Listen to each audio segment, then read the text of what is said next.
Hi everyone, welcome back to Real Estate with Miranda. I am Miranda Oglesby, and today we're going to be talking about first-time home buyers. As a real estate agent, I work with a lot of first-time home buyers, people trying to get in the market, understand the process.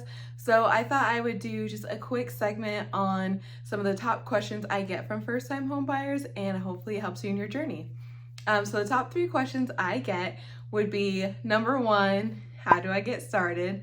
Number 2, do I need to put 20% down?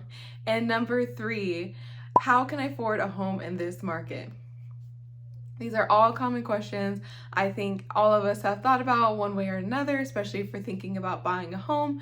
I am located in Denver, Colorado, so what our market is down here might be vastly different from another market in a different state, or even different markets within Colorado. Like the Colorado Springs market is going to be completely different than the Denver metro. So today I will focus on my area of expertise, which is the Denver metro, what our market is looking like, and how I can help people purchase homes in this area. Okay, so first topic, how do I get started? I think this is a common question for first-time home buyers. It's a completely new process. We hear a lot of different things on HGTV or social media, but I find that a lot of people don't actually break down like where is the first step to go if you're looking to get into home ownership. So I would say first step, and I know this is definitely going to sound cliche, but find an agent. Find an agent that is experienced, is a local, knows the local market and has different resources for you, and that will be your go-to person. Definitely make sure it's someone you trust. So why I say find an agent is because our job and what we have done our training on is to be that for you, to guide you, to make sure we take you from the beginning of the process all the way to the end. So when you sit down with an agent, they're typically going to go over the buying process from beginning to end. They'll go over funds you'll need, and they'll go over the process of once you get under contract, what that will look like. So after you find your agent, you start getting the groundwork going, you're starting to understand what you need to do to get started. Then your next step is to find a lender. You, of course, if you're looking to find or to get a home loan, you want to make sure that you're able to obtain that. That way you can purchase a property. So the way I look at it is when you get started in the home buying process, you're essentially building your team.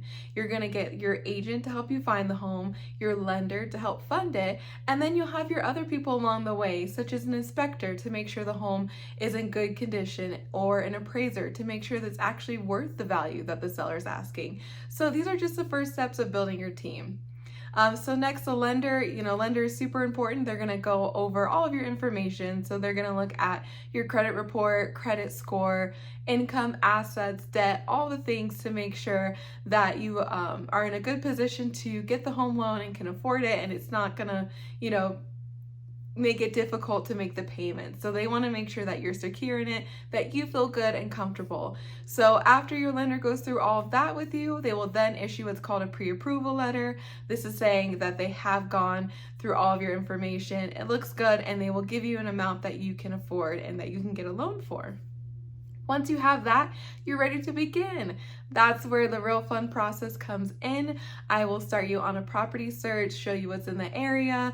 We'll go over your wish list, must-haves, your deal breakers. So once we've done all of that and you find some homes that you like, let me know. I'll schedule a showing and then we'll go out and see them.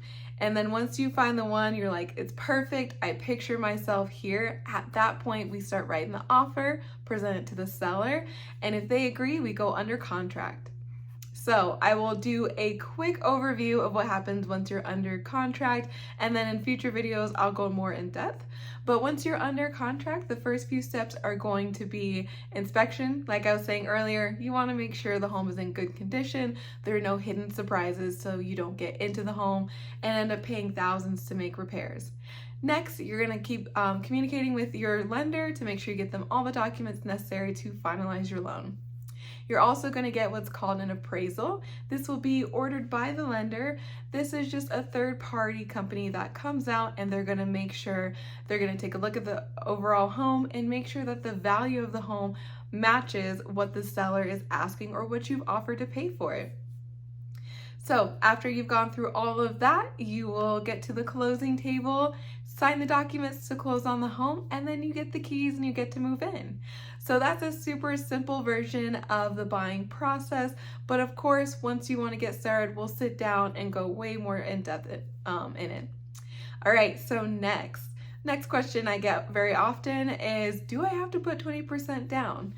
And back in the day, I would say this was a common thing that people did, especially because home prices were a lot less expensive back in the day. You could buy a home for $100,000. So putting the 20% down wasn't as much from your savings as maybe putting 20% down on a $400,000 home or a $500,000, which is the median price for our area.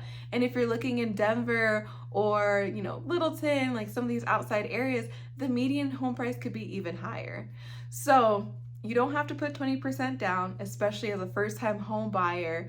And if this is going to be your primary residence, meaning you're going to live in the home, you can put as low as 3.5% down. So that brings me to the next common question I get.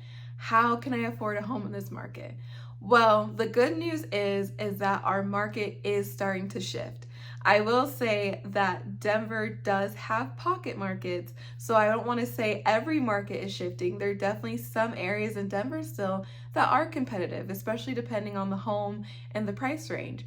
But there are other areas that are becoming more balanced, meaning that there are almost the same number of homes available as buyers. So that means that listings are staying on the market a little bit longer. The seller is not getting over asking. They're getting asking price or even under it.